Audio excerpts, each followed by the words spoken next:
রাজধানী ঢাকায় বাড়ছে মানুষ, বাড়ছে আয়তন। কেউ বলেন 2 কোটি, কেউ বলেন প্রায় 3 কোটি মানুষের বসবাস এই মহানগরে। জীবিকা, শিক্ষা, চিকিৎসার মতো অপরিহার্য কারণে তীব্র হচ্ছে ঢাকামুখী স্রোত। এই মহানগরে যারা বসবাস করেন এক এক এলাকায় তাদের উপলব্ধি এক এক রকম।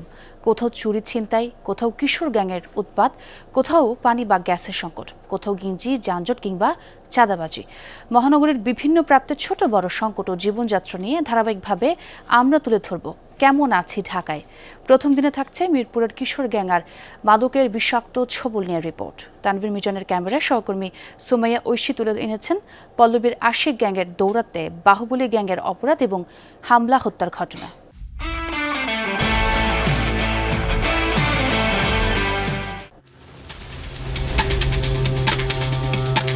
মিরপুর 10-এর বিহারি ক্যাম্প। এখানে দিনে দুপুরে চলছে মাদক কেনাবেচা।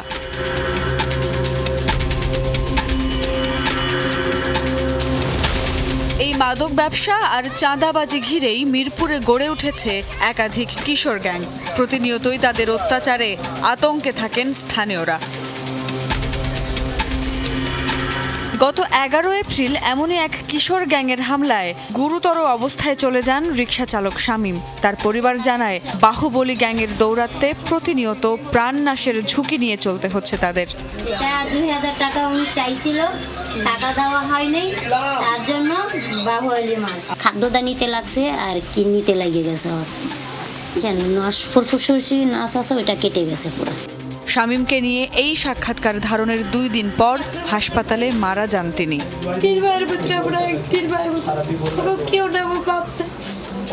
শুধু শামীম নন, বাহুবলীর আতঙ্কে তটস্থ থাকেন এলাকার প্রায় সব মানুষ। এই বাহুবলী এখন জেলে, তবে থেমে নেই তার গ্যাংদের সন্ত্রাসী কর্মকাণ্ড।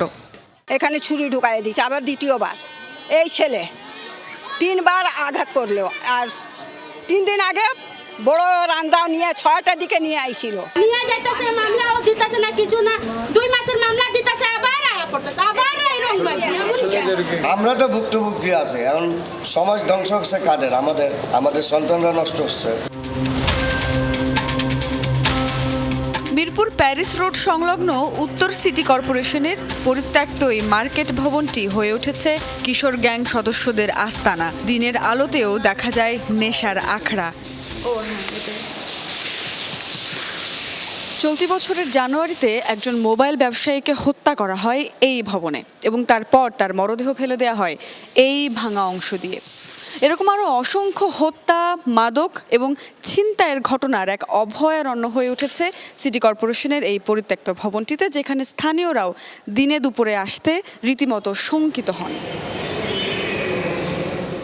থানাতে যখন আমরা ডিএমপি কমিশনারে অভিযোগ দিয়েছি গত বছর বা তার আগে, জুলাইয়ের আগে যখন জমা দিয়েছি, সেই অভিযোগের কপি মাদক ব্যবসায়ীদের যারা শেল্টার দাতা তাদের হাতে চলে আসে। তারা আমাদের ফোন দিয়ে হুমকি প্রদান করে। কোনো একটা ক্রাইম করলো, এখানে কোনো একটা জায়গায় লুকিয়ে গেল, প্রশাসন আসলো, যেমন তাকে খুঁজে পায়নি।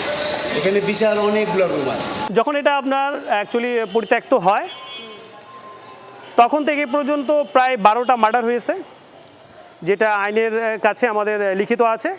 ভবনটির বিষয়ে ব্যবস্থা নিতে এরই মধ্যে প্রশাসক বরাবর স্মারকলিপি দিয়েছেন স্থানীয়রা। দ্রুতই সেটি ভেঙে নতুন করে পরিকল্পনা করার কথা জানিয়েছেন প্রশাসক। যেহেতু পরিত্যক্ত ভবন, সেখানে তো আমি এখানে নতুন করে আর কোনো কিছু করতে পারবো না। সেটাকে হয়তো বা ক্রাশ করে নতুন উদ্যোগে সেটাকে একটা মার্কেট নির্মাণ করতে হবে এলাকাবাসীর সুবিধার জন্য।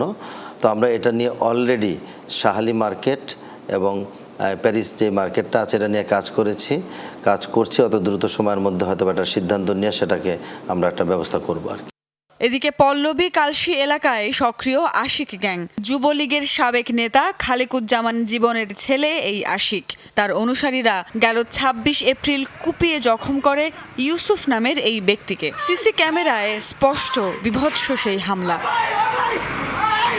ভয়ানক সেই হামলার বর্ণনা দিচ্ছিলেন ভুক্তভোগী নিজেই। যখন আমি গেটটা খুলছি তখনকার মানে কোনো কি বলবো, কোনো আমি যে আগে থেকে জানবো কোনোভাবেই পসিবল না এটা।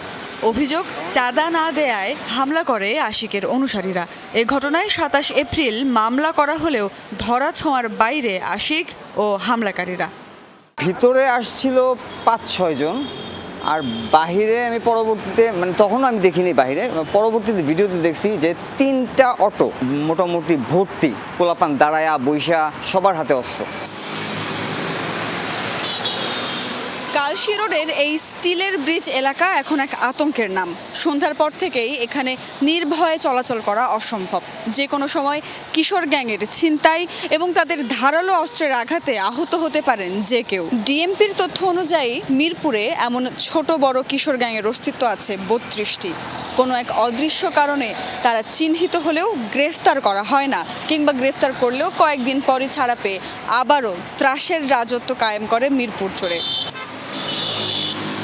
কিশোর গ্যাং আর মাদকের বাড়বাড়ন্তে প্রতিনিয়তই আতঙ্কে থাকেন মিরপুরবাসী। চিহ্নিত এসব অপরাধীকে আইনের আওতায় আনার দাবি তাদের।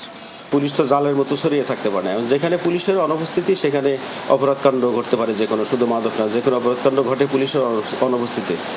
শুধু মিরপুর নয়, দেশের প্রতিটি শহরেই কিশোর গ্যাং ও মাদকের থাবায় হুমকির মুখে কিশোর ও যুব সমাজ। সুমাইয়া ঐশী, যমুনা নিউজ, ঢাকা।